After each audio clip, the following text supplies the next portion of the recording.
Good evening mga kamingming, mga kadogo, Mr. Dogo Style TV. At ang aking mabait na apo, ito kumakain pa sa tabi ko, bablog daw kami. Nag-request siya eh.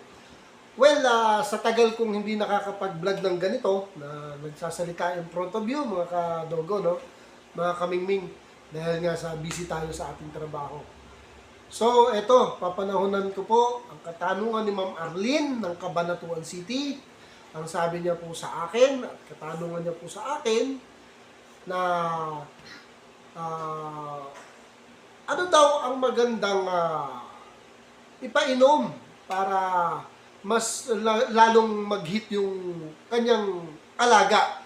Kasi parang, nung last year, nag-hit pero hindi nagtutuloy ba? O basta iba yung paliwanag niya kasi iba rin yung sa nakikita niya talaga nag-hit na medyo malaki talaga ang bulba, continuous ang swelling ng bulba, yun yan, menstruation, yung kanya raw hindi napuputol. So, dalawang bagay kasi yan, ma'am, ano? Ma'am Arlene, dalawang bagay yan. Pag napuputol na gano'n, ibig sabihin po nun, yun po yung tinatawag na silent heater. Yung nag-hit siya pero hindi natin namamalayan dahil biglang nawawala na, no? Pero hindi po nawala yun. Hindi lang namamalayan kasi unang-una konti siya menstruation, tapos hindi namamaga ang bulba niya, pero nag-hit siya that time. Kaya silent heater ang tawag. Ngayon sa katanungan mo, ma'am, no, na ano ba ang magandang pamparegla para tuloy-tuloy ang pag-hit ng ating alagang dam or babaeng aso. Ito, pangkalahatan to. Hindi lang sa husky, no?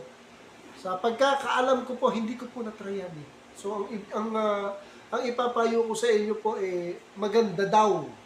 Kasi marami naman talaga nagsasabi.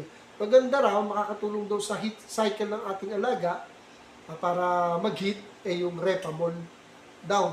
Pero sa tingin ko, totoo yun kasi gamot naman talaga yun eh, para doon sa mga alaga nating aso. Pero meron din ako yung sasuggest. Kung kasi Repamol na yun, hindi ko po na-try. Sa mga kakilala lang po natin breeder, yun po ang pinapayo na, well, maganda naman daw yun. Kung maniniwala ako mga experienced breeder din yan, kagaya natin. So, Repamol. Pero ako po to, ang sasuggest ko kasi ako dami kong dam nun. Hindi naman ako gumamit ng Repamol, which is okay naman daw yun, kaya lang hindi ko nagamit, kaya hindi ko mapatunayan para sa sarili ko.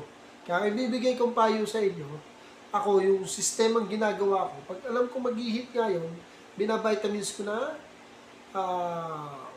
1 month before na mag 6 months siya, binavitamins ko kasi every 6 months po yan. Matatandaan natin sa mga previous vlog ko, mag-hit ang ating alaga pag sisimula siyang mag-shedding, hard shedding or heavy shedding. Kasi yung shedding na yung stage niya, sa experience ko, yung stage ng kanyang paninimulang paglalandi. Tapos bigla yan magbo-boom. Sabi na magbo-boom, gaganda siya, yun na yun. Hit na siya nun. Nakakondisyon siya sa mismo kinukondisyon niya yung sarili niya. Hit na siya nun. Pero, before mangyari yun, yun nga yun.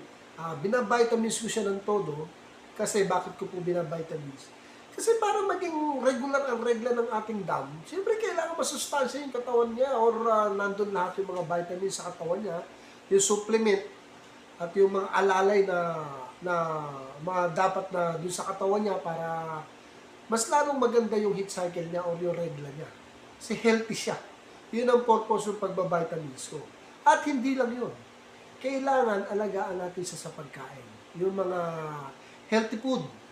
Para uli, maging healthy ang katawan niya. Pag healthy ang katawan, kasi maganda ang menstruation.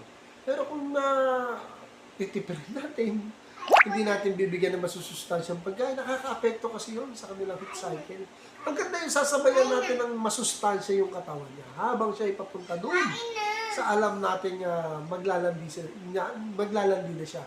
Tingnan nyo mga kadogo, di ba sabi ko sa inyo, pag nag-boom na ang aso, galing sa hard shedding, nag-boom na siya, yun na yung time na mag-hit na siya or nag-hit na siya. Ano ibig sabihin nag-boom? Yung katawan niya mismo, nire-ready niya na healthy siya bago siya maglandi. Ibig sabihin, isang patunay na ang aso, pag naglalandi, kailangan nasa kondisyon. Talagang dun siya, kahit may ganun din eh. Kondisyon talaga mag-ihit talaga. At magte-take talaga yan pag pinag-mate natin. So, ibig sabihin po nun, yung katawan niya nakaprepare talaga sa healthy stage. Para yung time na siya ay may menstruation, healthy yung katawan niya. Kaya doon natin ipapasok yung tsuri na i-vitamins natin pag alam na natin magsi 6 months. Actually, lahat naman tayo nagba-vitamins na, no? Pero bago mag 6 months talagang alaga na talaga natin ng todo-todo sa mga vitamins na kailangan ng kanyang katawan. Yung food supplement. Plus, yung healthy food and diet.